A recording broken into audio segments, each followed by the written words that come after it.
Long time no see, Chief. You always look so grim when you visit me. Rough day at work again?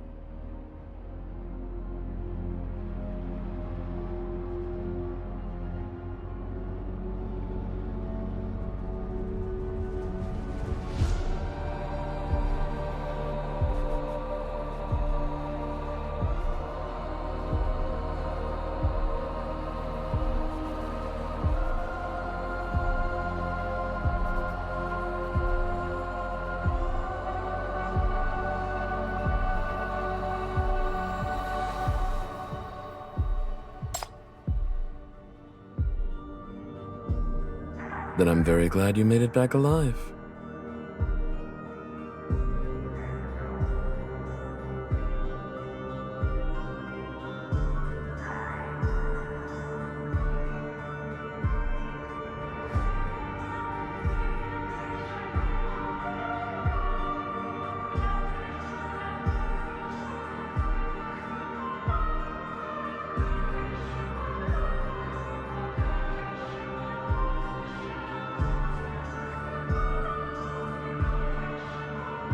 The Campbells are no longer useful to the Underground, just as Fraser is no longer useful to Silage.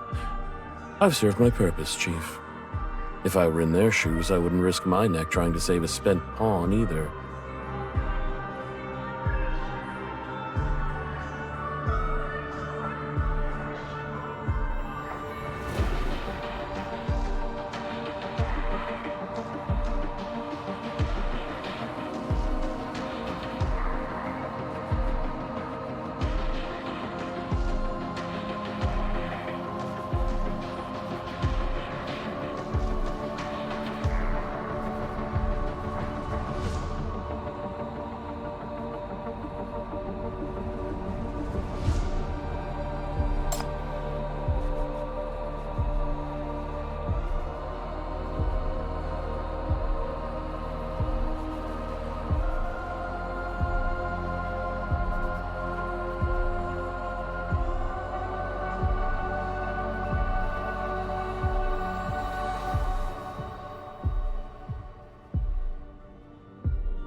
You've picked up some terrible habits lately. You're becoming quite difficult to deal with.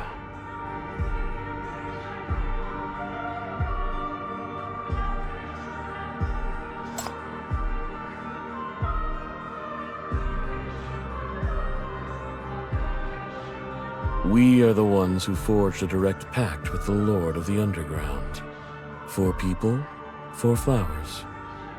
I received her power and sowed her seeds in her stead, so that more worthy souls might be chosen. Since we preach the gospel of mania, we might as well call ourselves the Sages. Pestilence, the plague, dwells in the city's shadows. This sage seeks out companions through information networks and cognitive influence. She prefers to stay in the shadows, yet she is diligent and reliable in her work. Until you defeated her. After she disappeared, this city's dark web dissolved along with her. Famine embodies the despair of deprivation. Those with nothing left can only turn their gaze toward the very calamity destroying them, borrowing the power of ash crystals in exchange for the faintest glimmer of hope. Even among the sages, this one is the weakest. I'm not a sinner. I can only control a few borrowed apostles, nothing more. To the Sage of War, rancor is the ultimate weapon painstakingly forged by the Underground. Yet it was taken by your people so early on. At this point, I'm afraid I know far less about it than that general behind you. As for the Sage of Death,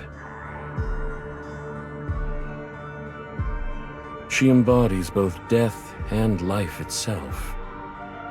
Be careful, Chief. That sage isn't dangerous because of who she is. Far too many desire her. Her influence has seeped into the world for far too long. You want to take on the Abyss.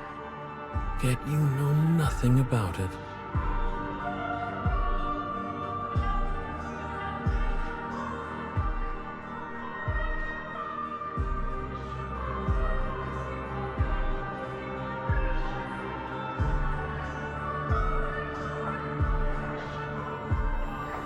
You said the Undergrounders never tried to rescue me, that they've abandoned me. No. I'm the one who told my friends not to make any rash moves. It took quite a bit of effort to convince them. I told them not to worry, that this city wouldn't kill me. Edge understands that only by keeping me alive and in captivity can Famine's mark remain in human hands. But if I were to die...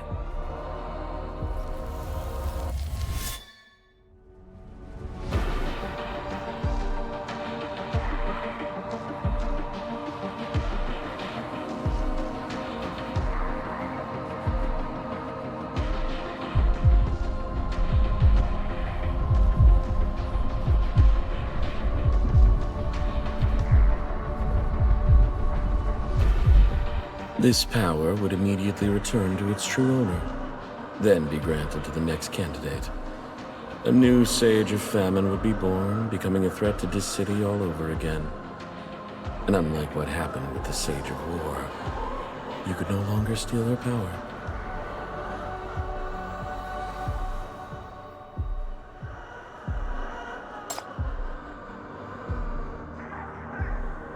You see? Even after meeting your enemy, you still know nothing about her.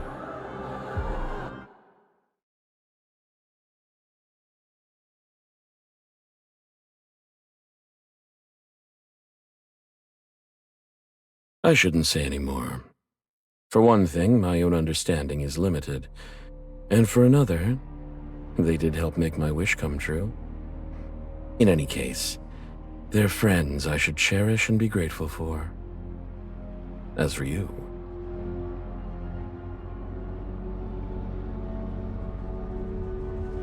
your enemy isn't responsible for every evil in this world. The spread of mania isn't the result of some kind of conspiracy. It's the echo of our times, what the people want. It was always inevitable. All these disasters and tragedies, all this ugliness and absurdity, they were bound to happen, with or without us. The Underground simply glimpsed the inevitable future early on, and resolved to embrace that fate. That's all. They're more determined than anyone else. Perhaps one day, when your path finally becomes clear to you, you'll become one of them. You'll come to see that enmity was never the only possibility.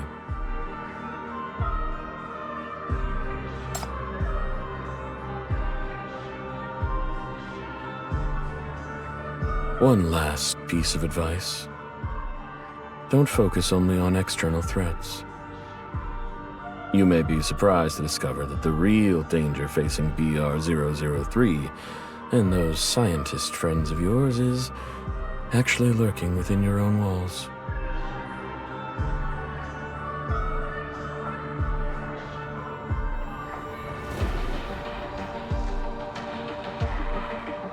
My sister has come so far. She must have received help from many along the way. I can't thank all of them individually, so I'll take this opportunity to thank you in particular. Besides, sharing this information with you hardly changes anything in the grand scheme of things. Time is running short, Chief. I hope you and your allies are prepared for what's coming.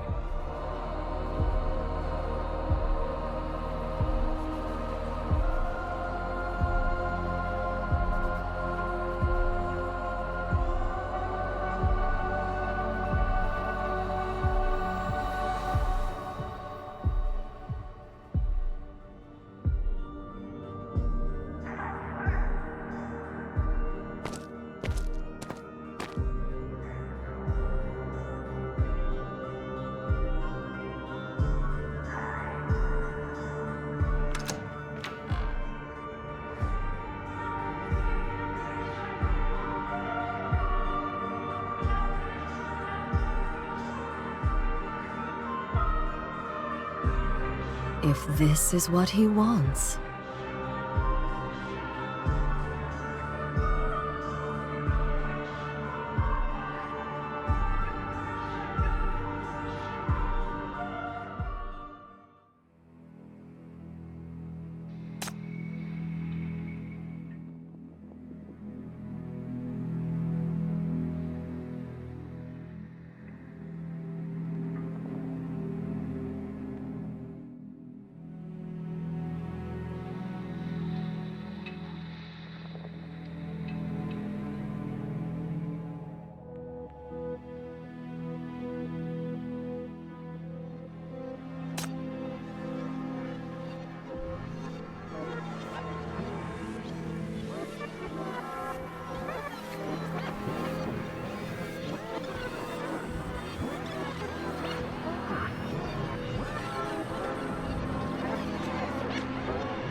Why did you ignore all my calls? Didn't we agree to keep each other posted?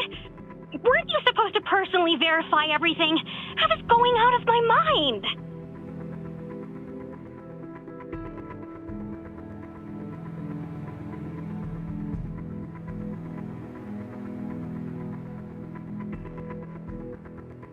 Then I'll go first.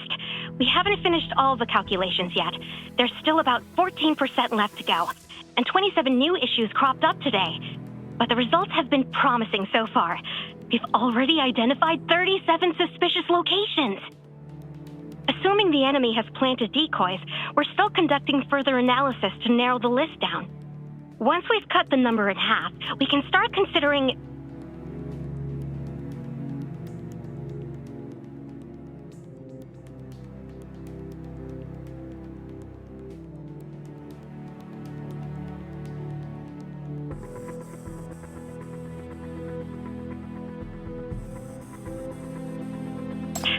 I know that already, and I'm not done yet.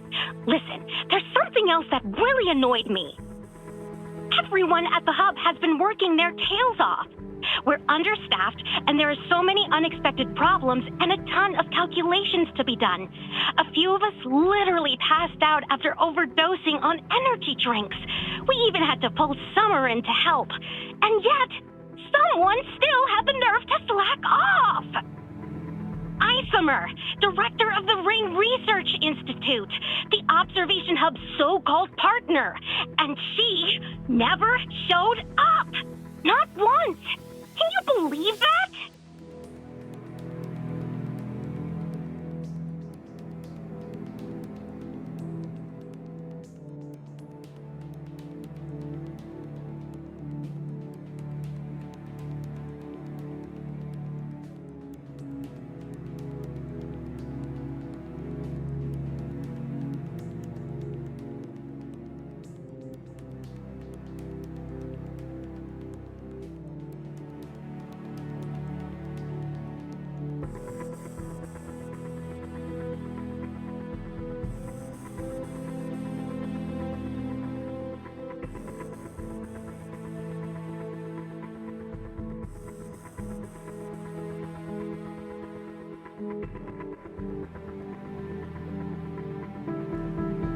Oh, wait!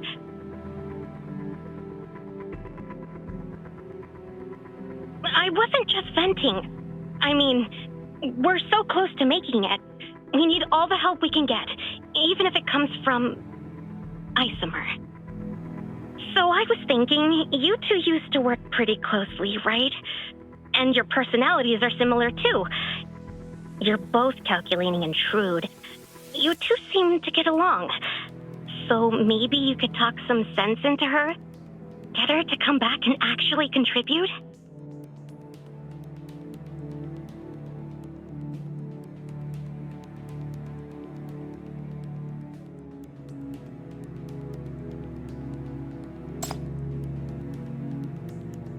It's a critical time right now. We need all the brain power we can get.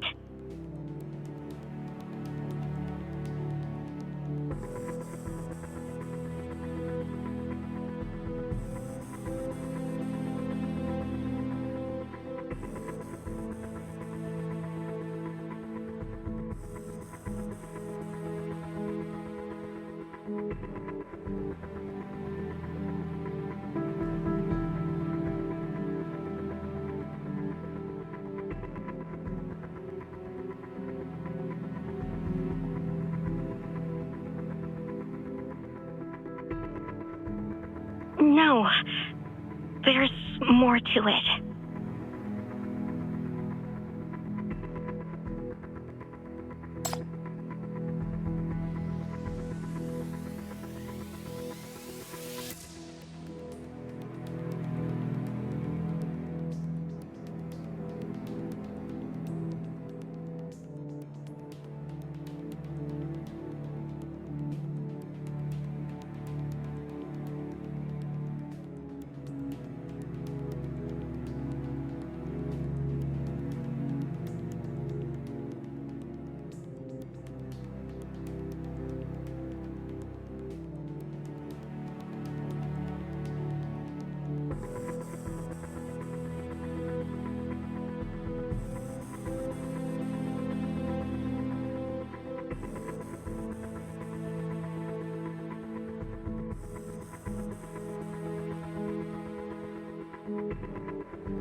Of course I won't let you down. And don't you let me down either. Get here early and watch me make it happen.